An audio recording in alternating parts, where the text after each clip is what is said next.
बालों में लगाना। just like all of you.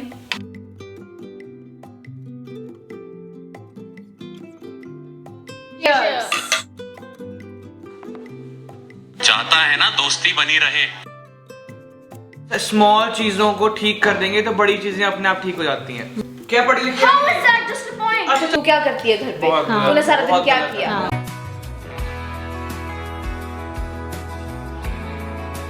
Hello everyone, welcome back to another vlog. तो होली के लिए हम एक दूसरे को विश कर चुके हैं इंस्टाग्राम और कम्युनिटी टैब पे, लेकिन वुमेन डेज के लिए मैंने आपको कोई भी मैसेज नहीं किया था। मैं चाहती थी कि मैं खुद आपको विश करूं बोल के। So happy women's day to all of you. Day by day हम में बहुत चेंजेस आ रहे हैं। बहुत सारी प्रॉब्लम्स को फेस करते हुए भी खुद को स्ट्रॉन्ग बनाए रखना भी हम सीख गए हैं, लेकिन अभी भी बहुत सारे सवाल होते हैं मन में, जिनके जवाब भी खुद ही ढूंढने पड़ते हैं। और बहुत सारे सवाल ऐसे हैं जो अगर हम समाज से पूछना चाहें तो उनके जवाब हमें कभी नहीं मिलेंगे। वीडियो के एंड में बच्चों ने इस बारे में काफ़ी बात की जो आप देखेंगे, लेकिन अभी सुबह उठते ही मेरे मन में जो ख्याल आया वो आपका ख्याल था, तो लिखने बैठ गई आपके लिए चंद पंक्तियाँ, जिन्हें केक कट करते वक्त मैं आपको डेडिकेट करूंगी, क्योंकि 1 से लेकर 4 लाख तक का सफ़र आपके बिना पूरा कैसे होता। तो होली सेलिब्रेशन के साथ साथ आज हम करेंगे 400 के कंप्लीट होने की सेलिब्रेशन।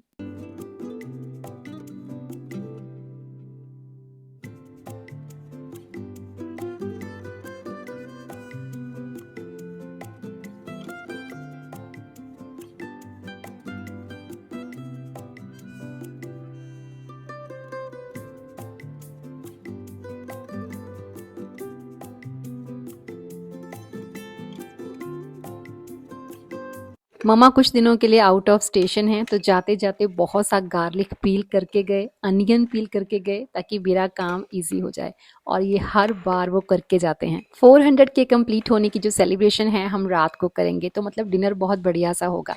लेकिन होली के लिए फिर आज सुबह मैंने कुछ भी ऐसा हैवी नहीं बनाया या बहुत ज़्यादा कुछ नहीं बनाया, क्योंकि अगर सुबह भी हैवी हो गया तो रात को भी हैवी हो गया तो काफ़ी इम्बैलेंस हो जाएगा। ठंडाई के लिए बहुत ही बेसिक सा पाउडर मैं तैयार कर लेती हूँ, उसी से ठंडाई बनाती हूँ। तो पिछले साल मैंने एक पूरी रेसिपी आपके साथ शेयर की थी, बहुत ही इजी है। सिर्फ रोस्ट करनी है कुछ चीज़ें, जैसे कि काजू है, बादाम है, पिस्ता है, काली मिर्च, सौंफ है, पॉपी सीड यानी कि खसखस है, साथ में कुछ मेलन सीड हम इसमें डालेंगे, गुलाब की पत्तियाँ डालेंगे, छोटी इलायची, और साथ में केसर को 1-1.5 मिनट के लिए रोस्ट कर लेंगे और बस उनको ग्राइंड कर लेंगे। पाउडर रेडी है।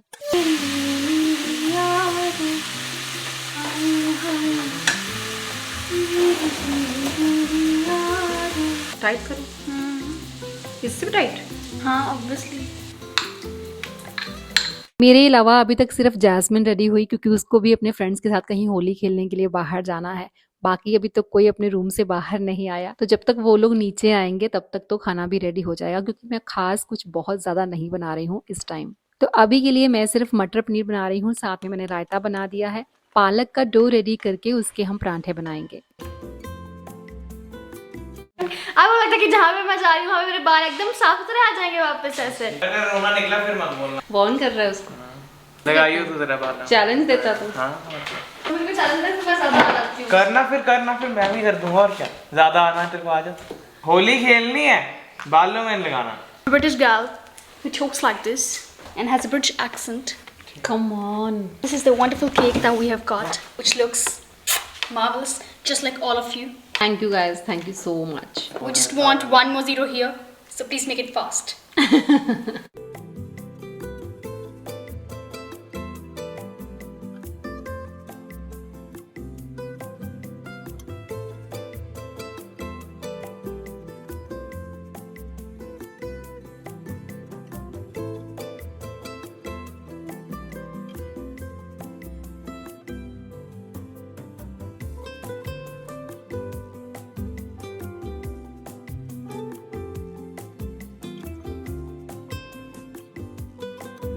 पर फिर प्यार से बच्चे ऐसे लगाते हैं, देखते रंग। पागल नहीं होना होता। हो गया। ये खड्डा किसने डाला है यहाँ पे? हाँ हाँ जोई, किसने किया ये? अभी गुजिया खाएंगे, ठंडाई पियेंगे, उसके बाद शार लेने जाएंगे। और आज ठंडाई बनाते वक्त मैंने उसमें थोड़ी सी शक्कर भी डाली है और साथ में थोड़ा सा गुलकंद भी। Cheers. Cheers.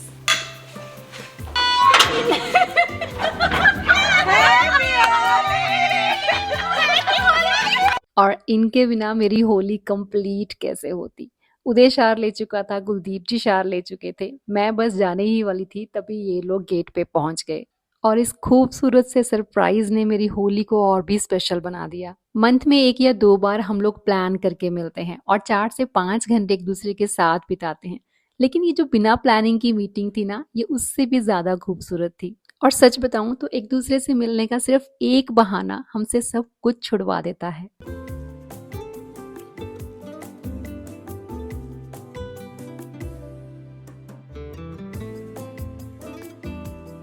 नहीं कोई बात नहीं, फिर नहा लेना। होली यारों दोस्तों के साथ तो होली कुलदीप जी ने बहुत खेली है, लेकिन सालियों के साथ आज पहली बार। और शार लेने के बाद वो कभी किसी को रंग लगाने नहीं देते लेकिन इनकी बारी चुपचाप बैठे रहे।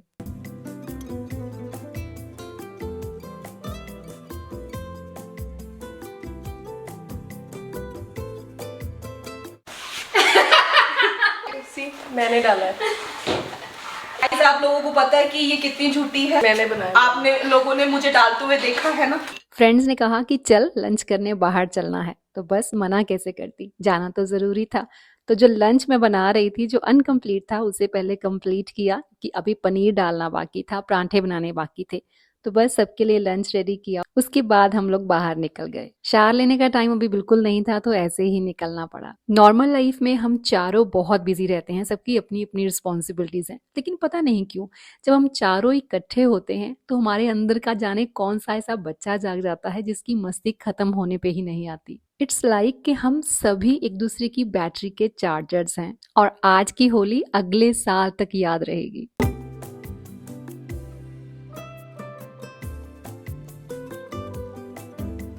दो घंटे में मैं वापस आ गई थी और 6 बजे के करीब डिनर की तैयारी शुरू कर दी थी और सैलेड बनाने के लिए उन्हीं को बुलाया जिनको हर बार बुलाती हूँ। जब भी खाना मैं घर में कुक करती हूँ किसी भी सेलिब्रेशन के लिए तो स्टार्टर्स ही मेन होते हैं, यानी कि मेन कोर्स बनाने की जरूरत नहीं पड़ती, कोई भी चपाती वगैरह नहीं खाता है, स्नैक्स खाकर ही सबका पेट भर जाता है। तो आज बना रही हूँ चिकन मलाई टिक्का, जिसे मैरिनेट करके मैंने पहले ही रख दिया था 4 बजे के करीब। तो अभी बना रही हूँ चिकन लजानिया और साथ में गोभी को बेक करके कुछ स्नैक्स बनाऊंगी। चिकन लजानिया के लिए सबसे पहले चॉप किया हुआ मैंने गार्लिक डाला है ऑयल में, अनियन डाला है, उसके बाद हम ग्राइंड करके टमाटर डाल देंगे, साथ में सीजनिंग डाल देंगे जैसे कि लाल मिर्च, नमक, हल्दी, जीरा पाउडर डाला है और साथ में गरम मसाला पाउडर डाला। इसे अच्छे से पका लीजिए और उसके बाद में इसमें डाल देंगे चिकन कीमा। तो इसे अच्छे से पकाना पड़ेगा हमें 10 मिनट के लिए, साथ में इसमें टोमेटो केचप भी जरूर ऐड कर दीजिए। तो बेसिकली लजानिया के लिए 2 सॉस रेडी की जाती हैं, रेड सॉस और साथ में व्हाइट सॉस। तो रेड सॉस में अभी चिकन पक रहा है, उसके बाद हम व्हाइट सॉस रेडी करेंगे, लेकिन उसके पहले हम गोभी को मैरिनेट करके साथ ही से बेक करने के लिए रख देते हैं। 4 बड़े चम्मच दही में 2 चम्मच मैंने बेसन डाला, साथ में इसमें धनिया पाउडर, नमक, लाल मिर्च powder, chaat masala powder, garlic powder add करके इसे अच्छे से मिक्स कर लेना है। उसके बाद गोभी को इसमें डाल देना है। आधे घंटे का रेस्ट ज़रूरी है, लेकिन आज मेरे पास टाइम बिल्कुल नहीं था तो मैंने इसे साथ ही बेक करने के लिए रख दिया और बेक करेंगे 180 डिग्री सेल्सियस पे 30 मिनट्स के लिए। नॉनस्टिक पैन या तवे के ऊपर भी आप इस गोभी को ऐसे ही रोस्ट कर सकते हैं।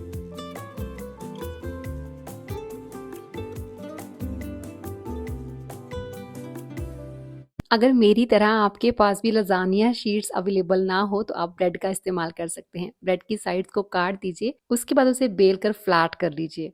व्हाइट सॉस बनाने के लिए बटर में थोड़ा सा गार्लिक हम रोस्ट कर लेंगे, उसके बाद मैदा डाला है, मैदा हल्का सा भून जाए उसके बाद इसमें डालेंगे दूध और विस्कर की हेल्प से इसको विस्क करते रहेंगे ताकि इसमें लम्स ना बने। उसके बाद हल्के से सॉल्ट के साथ इसमें डालेंगे पिज़्ज़ा सीजनिंग और साथ में चिली फ्लेक्स।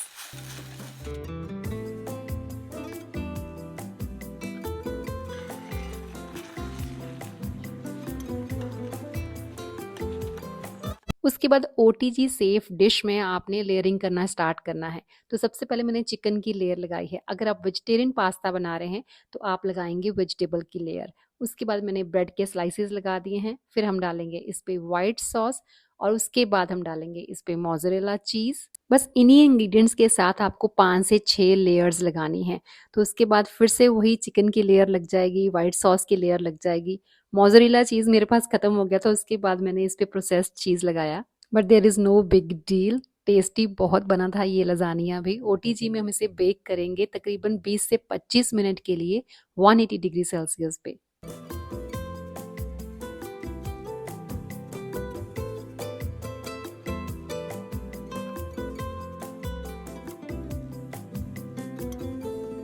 गोभी रेडी हो गई है। जब तक लजानिया रेडी होता है चलिए तब तक काट लेते हैं केक। 1 से 4 लाख तक का यह सफ़र भी आसान नहीं था और ये काम मुझे बिना अपने मेंटल पीस को डिस्टर्ब किए हुए करना था और बिना आपकी सपोर्ट के ये पॉसिबल ही नहीं हो पाता। इसीलिए चंद लाइनें लिखी हैं अपनी फीलिंग्स शेयर करने के लिए। कुछ कमी रह गई हो तो माफ़ कीजिएगा। खाली पड़े कागज़ सी जिंदगी को रंगों से भर दिया, कैसे चुकाऊंगी वो एहसान जो एहसान आपने कर दिया। ये रिश्ते जुड़ गए ऐसे कि इनके बिना रहा ना जाएगा। एक अनोखा सा बंधन है जिसे शब्दों में कहा ना जाएगा। एक एक शब्द आपका मेरे दिल को छू कर जाता है। आपका मुझे किरण कहना अपनापन जताता है। चली थी एक दो को साथ लेकर, देखो कैसे काफिला बन गया और मेरी खाली पड़े कागज सी जिंदगी को आपने रंगों से भर दिया। Thank you so much, thank you so much guys. जब मम्मा हाथ से बाहर निकलने लगे थे कि अब हेल्थ हेल्थ हेल्थ ज़्यादा होने लगा था, आपको दिख गया होगा ना कि ये हेल्थ ज़्यादा करने लगी है। अगर आपने तभी रोक दिया होता तो आज हमें गोभी ना खानी पड़ती बैठ के यहाँ पे। ये है हमारा पार्टी का मटेरियल। पार्टी देखो हमारी क्या है, गोभी है ये। यार ये मैंने अपने लिए बनाया भाई। कुछ तो मजबूरियाँ रही होंगी, वरना यूं ही कोई बेवफा नहीं होता। हाय हाय हाय हाय।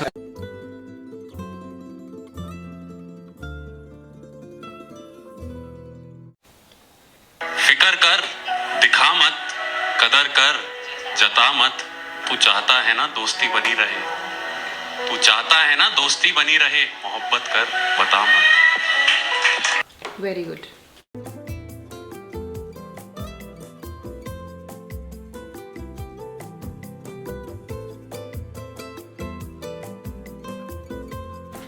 तो पीना ही अभी चिकन टिक्का लेना आपने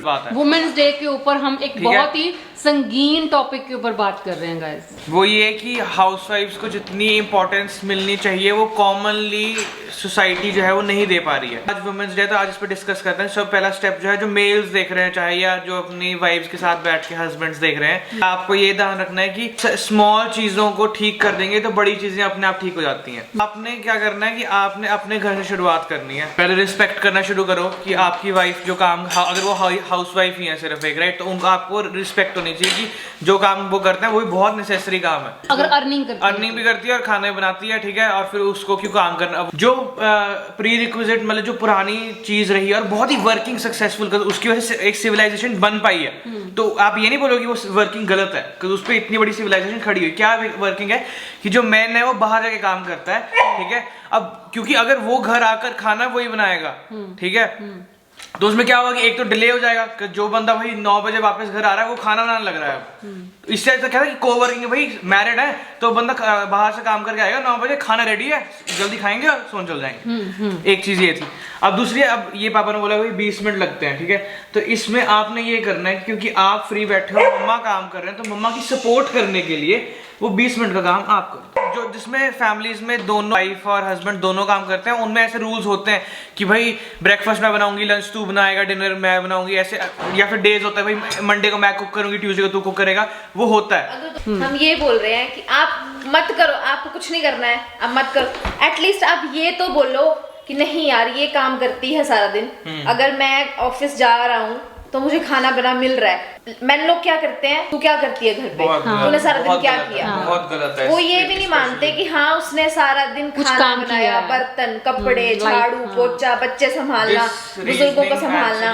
देखो इसमें पता क्या है, जो मेंटालिटी एक्चुअली विमेन भी डाल रही हैं बंदों के अंदर, उसकी वजह से आप समझ लो, आपको पता लगता है कि भाई दीदी को कोई बंदा है, सबसे पहला क्वेश्चन क्या पूछा जाएगा, क्या करता है, कितना ये कमाता सबसे है। बड़ी प्रॉब्लम है। आदमी की वैल्यू डिसाइड करी जाती है कि वो सोसाइटी को क्या दे सकता है और वो कितना कमा रहा है। उसकी वैल्यू, उसकी इनकम और उसकी जॉब, उसकी प्रोफेशन, उसकी करियर से सेट करी जाती है। अब मैं बोल रहा हूँ ना, तो वो मेंटालिटी जब उस हर बंदे को उस तरीके से ट्रीट किया जाता है ना, तो वो समझ जाता है कि भाई सोसाइटी को ऐसे ही ट्रीट करना है, सोसाइटी को ऐसे ट्रीट करती है। जनरेशन में आजकल की मॉडर्न मैरिजेस में अब ये क्वेश्चन पूछा ही जाता है हमेशा कि आपकी डॉटर कितनी पढ़ी लिखी है। Yes, और अगर मैं वही बोलने अगर लगी वो थी। कोई काम करती है या नहीं करती। और ज्यादातर लोग आजकल यही चाहते हैं कि दोनों हस्बैंड वाइफ काम करते हो, ठीक है, पर वो ये नहीं बोलते फिर भी कभी भी कि हस्बैंड को घर का काम भी करना था, वो बांट के करेंगे।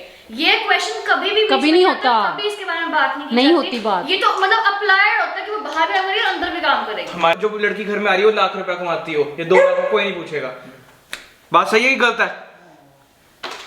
अगर लड़की कमाती भी है ना तो वो एक प्राइमरी रिक्वायरमेंट नहीं है। ही खर्च करेगी। हाँ, एग्जैक्टली। लड़का कमाता है तो उसको पूरे घर का खर्चा उठाना है। ऐसा नहीं है। बट प्राइमरी रिक्वायरमेंट में जब क्वालिफाई करा जाएगा ना एक बंदे की वैल्यू को, तो उसमें देखा जाता है कि वो कितना कमा रहा है। पर जब एक लड़की को क्वालिफाई करा जाएगा ना, तो उसकी वैल्यू में ये नहीं देखा जाएगा कि वो कितना कमाती है। वो कभी भी पॉइंट नहीं आएगा उसकी क्वालिफिकेशन जब में। दोनों लोग कमा रहे हैं ना घर में, तो दोनों लोग खर्चे करते हैं। अगर तेरे को क्या लगता है कि अगर घर पे रिश्ता देखने आए, लड़की को देखने आए हैं, हाँ। तो वो से पूछे कि आपकी क्वालिफिकेशन क्या है, तो उसका मोटिव क्या है जानने का? वो it is just a point, क्या पढ़ी लिखी है हाउ कि इज नहीं। That just a point? अच्छा, यार ऐसे भी सिंपली पूछते हैं ना। प्रेजेंट कर रहा अगर हूं तूने मैं। बीएससी करी है हाँ। तुझे +2 लड़के से थोड़ा शादी करवा देंगे, वो ये भी मोटिव होता है उनका पूछने का। नहीं, आपको नहीं लगता ये? नहीं, यार दीदी, जब सामने से लड़की के घर पे कोई बंदा देखने नो आया, वन गिव्स अ शिट तो हाउ उनको मच यू पता अर्न। है कि हमारा बेटा क्या वो पॉइंट सिर्फ बंदों के लिए तो होता वो है। नहीं। वही पूछते हैं कि लड़की ने क्या करा हुआ है। अरे सीधे सीधे बारह बताना। बड़ी लड़की से थोड़ा ना उसकी शादी करवा देंगे अगर लड़के ने एमबीए करी हुई है तो उस लेकिन अगर अच्छा, अगर उन्होंने उसको अगर उनको फर्क ही नहीं पड़ता कि वो कमाती है नहीं कमाती, तो उनको क्या फर्क पड़ता है उसने क्या पढ़ा हो? चलो नहीं है, ठीक है, कोई बात नहीं। लड़की अच्छा दिखती है, अच्छे से बात ढंग कर लेती है, अच्छे परिवार से है, पढ़ाई लिखी करी हुई, पढ़ाई लिखी, फैमिली अच्छी है, चलो किसी जगह का लड़का हुआ ना तब चलेगी। तो नहीं होगा। तू मेरे को लिख के बोल, मैं अगर कुछ ना कमाता हूँ पर मेरा परिवार अच्छा है, मेरी पर्सनालिटी अच्छा है और मैं रिस्पेक्ट कर लेता हूँ, निकल तू इधर से और बाहर। अगर लड़की कमाती है अच्छा खासा, हाँ, अगर वो कमाती हो अच्छी बात है, अच्छा पॉइंटर है, but that is not deciding for qualification कि भाई लड़की की रिश्ता एक्सेप्ट होना कि नहीं, वो ये नहीं फर्क पड़ेगा। वो अच्छा पॉइंट है कि भाई लड़की वो कमा भी डिपेंड लेती है। करता है कि आपकी रिक्वायरमेंट क्या है। जैसे कि ठीक है, कोई भी अगर- बट लड़का है, कॉमनली और इन जनरली इंडिया में तो स्पेशली लगा लो कि ये क्वालिफिकेशन पॉइंट नहीं होगा। डिबेट एंडलेस है और कैमरा बंद करने के बाद भी ये डिबेट 1-1.5 घंटा चली। तो वही जो मैं बात कर रही थी, कुछ सवालों के जवाब हमें मिलते ही नहीं। बहुत सिंपल सी बात है कि अपना पेन खुद ही को लेना पड़ता है।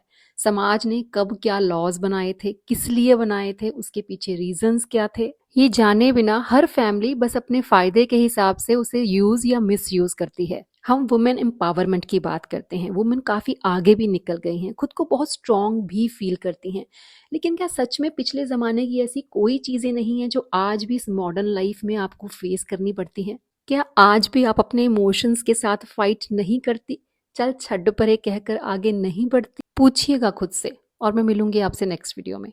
Till then bye bye, take care and stay healthy.